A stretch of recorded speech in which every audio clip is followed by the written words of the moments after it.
when was the last time you saw that then? I actually saw it last year, but that was the very first time I saw it since Tony died. I found that quite hard to handle. It was a bit easier tonight, really. Was it? Yeah. Big force. Who and what first attracted you to such a venture?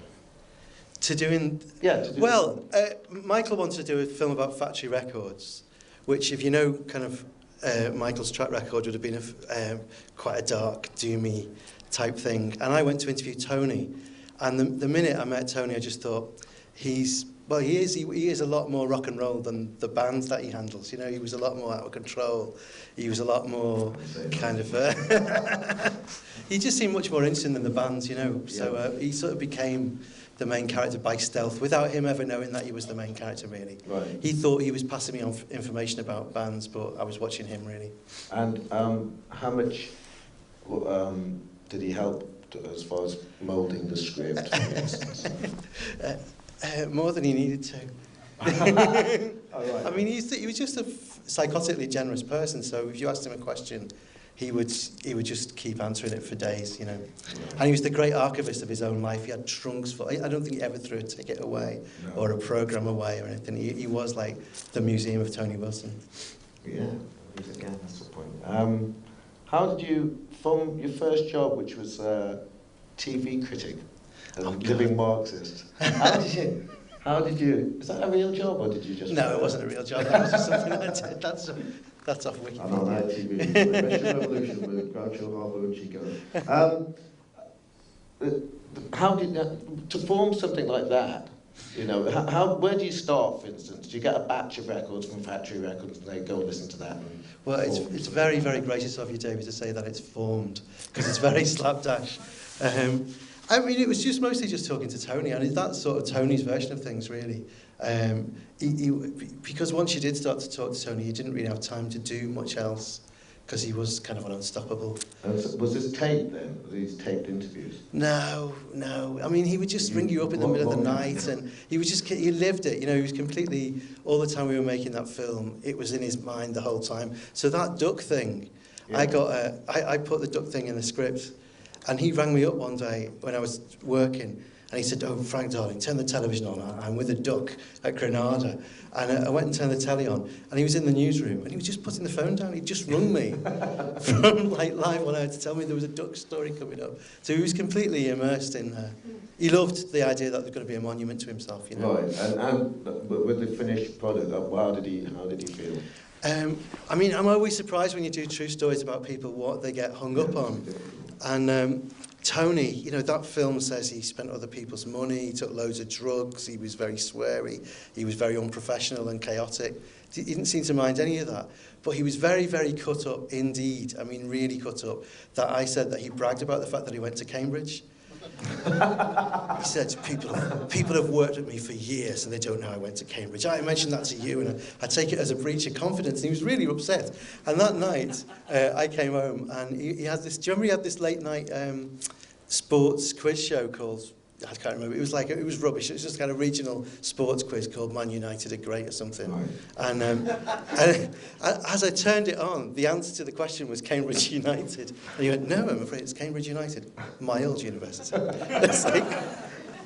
No. Did you ever see the film Control? And how do you think that, if anybody hasn't seen the film Control, it's about the band New Order. How do you think that compares, or don't you think it compares? Well, it's a completely different thing, isn't it? You know, because it was made by Anton Corbijn, who was close to the band, and it is a much more straight kind of piece of rock and roll necrophilia. You know, I mean, it's a much more straight kind of retelling of that story, and this is a much more. It's very slapdash, and it's much more celebratory, and I'm kind of sick of all that grim up north stuff, you know. And I wanted to say. It was fun, you know. Yeah. And I mean, I was kind of more of a Liverpool. I mean, I went to that end a few times, but it was more an Eric's thing, really. And I was really surprised, kind of looking back at it, how different they are, considering how physically close those two cities are. Just how different the music and how different the approach between the two of them is, you know. And we're going to kick off with Jake, who actually comes from Clapperboard, and he's got a question for you, Fran. Yeah, I was just wondering if you had any advice for young people that want to go into the industry. Oh my God. Hi, Jake. How are you? I'm all right. I can't actually see you. He's up that way. Okay. Okay. Oh, hi, Jake. Well, I don't. I mean, I think asking people my age how to get in, it's like it's changed so much in the time that I've been working that I think everyone's got to find their own. I mean, in a way, it's a lot more open now because you've got cheap cameras and digital and stuff like that, and it's much more kind of open to you just doing your own thing. The first film that I made was like, people were like, oh, that's an incredibly low budget film, how did you manage to do that? And it was like £500,000. You could probably make a dozen films for that now, you know? But you had to use those big kind of Tyrannosaurus Rex cameras and, loads and loads of people manning them and stuff, so it's changed so much. Just do it is always the answer. Just do it. Ian and Fran. Hiya. Andrew, we have met before, but you don't remember just read the question out. It's No. Are you reading it off your iPhone? I am. Do you want to just text it to me? It's like live at the Apollo. Can you send it as an attachment? It's on behalf of someone who couldn't make it tonight. So. Oh, okay. Do you think your early work as a critic helped you establish your own progressive liberalism in writing and oppose formulas and conformism? Wow, that's not a question. That's I have so much. Can we have a round of applause for that question? And breakfast was served around 4 o'clock, so stick around. Haven't you just fantasised about someone asking you something like that? I got a lot. I mean, what? Yes. I was a terrible critic. I was a lousy critic because I'm just very bad-tempered, and I've got no. Everything I love, everyone else hates. Everything I hate, everyone else loves. So I was a terrible critic. So I guess that's the thing, isn't it? You kind of go and make your own stuff because you're annoyed by what other people do. That's if that's an answer. I'm just wondering, when you're approaching a story, how do you decide what form to tell it in? Oh I think the form of this really suits the story, but it's very different from some of your other stuff. I mean, it's just an emotional response. I've got no background. I didn't train as a screenwriter or anything like that. It's always like an emotional response, and that was. It was a purely emotional response to Tony, who was quite a difficult person in a lot of ways, but a very lovable person in another way. And it just seemed to have Tony centre stage and driving the story, because he would have loved it. It was just, it didn't seem fair to Tony to put other people in his film, And that really, it's always just like an emotional, what works best emotionally, really. And I mean, I have to say, we knew we were going to have Steve. Before I started, Steve had agreed to do Tony, so you knew that what you could do with that. You knew that it would be a brilliant impersonation and that he would be very funny, and then he was very adept at talking to camera, and you knew Tony really well because he started. His first telly was Tony's late night heated debate programme, when poor Steve would have to stand there at the interval and do the funny bit while they were having like an argument about Alder Hay stealing children's organs or something like that, and the audience would be full of parents whose children's organs had been stolen, and they'd all be really worked up, and then Steve would have to step up and go, on the lighter side, to an audience of people going like this. Hiya, Jamie Bone. I'm actually in the film. Oh, are you? Who are you? Well, I can't see you from here. Gonna ask you about it. Why aren't I in it? I'm not in the film. It was cut out. Right. So I was gonna ask you. I played John Squire from the Stone Roses. Oh yes, oh And the excellent. whole Stone Roses thing was cut out. Yeah. Was that because of they wouldn't let them use the songs, or? I'm Or not was sure. my acting just terrible? No, you were great. Johnny Vegas was cut out as well. Yeah, he wouldn't shut up. It doesn't matter. The Stone Roses thing, I think the problem with the Stone Roses thing was that that Battle of the Band sequence, by the time, I had written quite a complicated thing there about them being rubbish and the Stone Roses being amazing, and then Tony deciding, well, he preferred the rubbish band. It was like a running joke through the script, wasn't it? Yeah. He didn't sign the Roses. But by the time we got there, the guys who played the Mondays had formed a kind of tribute band, and they were actually really good.